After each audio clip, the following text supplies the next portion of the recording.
കൊണ്ട്, നമ്മുടെ ജീവിതം കൊണ്ട്, പ്രവർത്തികൾ കൊണ്ടായിരിക്കണം ഈ യൂണിറ്റിയുടെ മുമ്പോട്ട് പോക്ക്, അല്ലാതെ പ്രസംഗങ്ങളിലൂടെ അല്ല.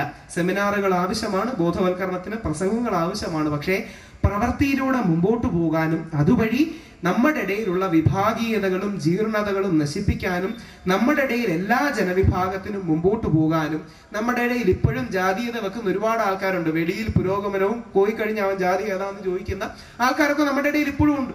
അത്തരം സത്യങ്ങൾ തിരിച്ചറിഞ്ഞ് അത്തരം ആൾക്കാരാണ് നമ്മുടെ യോജിപ്പില്ലായ്മയുടെ പ്രധാന കാരണമെന്ന് തിരിച്ചറിഞ്ഞുകൊണ്ട് അവരെ മാറ്റി പ്രശ്നങ്ങൾ എടുത്തു വെച്ച് ആ പ്രശ്നങ്ങൾ തീർക്കാൻ നമുക്ക് കഴിയണം.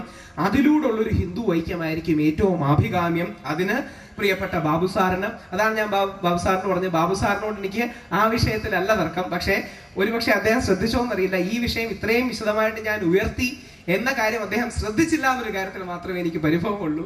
അതുകൊണ്ട് കേരള പുലയർ KPMSന്റെ ഈ മഹത്തരമായ സംഗമം മഹാത്മാ അയ്യങ്കാളി വിഭാവനം ചെയ്ത പോലെ, മലയാളികളിൽ ഏറ്റവും പ്രമുഖനായ കഴിഞ്ഞ നൂറ്റാണ്ടിലെ ശ്രീനാരായണ ഗുരുദേവൻ വിഭാവനം ചെയ്ത പോലെ, നമുക്ക് ഭ്രാന്താണ്, നിങ്ങൾക്ക് ഡയലോഗ് അടിയിൽ മാത്രമേ കാര്യമുള്ളൂ എന്ന് നമ്മളെ തിരിച്ചറിയിപ്പിച്ച ശ്രീ വിവേകാനന്ദൻ ഭാവി നമ്മുടെ ചെയ്തതുപോലെ, ചട്ടമ്പി സ്വാമികളും ശ്രീ ശങ്കരാചാര്യരും ഒക്കെ വിഭാവനം ചെയ്തതുപോലെ മുമ്പോട്ട് കൊണ്ടുപോകാൻ നമുക്ക് കഴിയട്ടെ.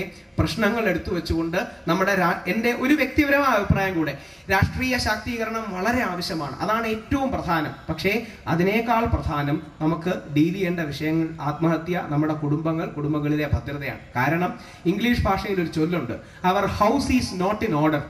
നമ്മുടെ കുടുംബത്തിൽ താളമില്ല, നമ്മുടെ കുടുംബത്തിൽ ഒരു ഓർഡർ ഇല്ല. അത് ആദ്യം നന്നാക്കിയാൽ ഈ കാര്യങ്ങൾ പുറകെ വരും.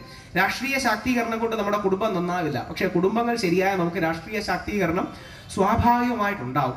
അതുകൊണ്ട് നമ്മുടെ അമ്പലങ്ങൾ പോലും, ഞങ്ങളിപ്പോൾ മുത്തശ്ശനുമായിട്ട് പോകുന്ന എല്ലാ അമ്പലങ്ങളിലും പറയുന്ന കൃത്യമായ കാര്യം, അമ്പലങ്ങൾ രണ്ട് കാര്യങ്ങൾക്ക് വേണ്ടിയാണ്: സോഷ്യൽ, സ്പിരിച്വൽ.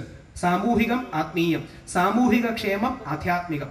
നമ്മുടെ അമ്പലങ്ങളിൽ പലപ്പോഴും ധൂർത്തുണ്ട്, ഇതൊക്കെ സത്യമാണ്. അപ്പൊ അത്തരം കാര്യങ്ങൾ പരിഹരിക്കാൻ കൂടിയുള്ള വേദികളാകണം. ആ ചിന്തകൾ ഉണ്ടാകട്ടെ.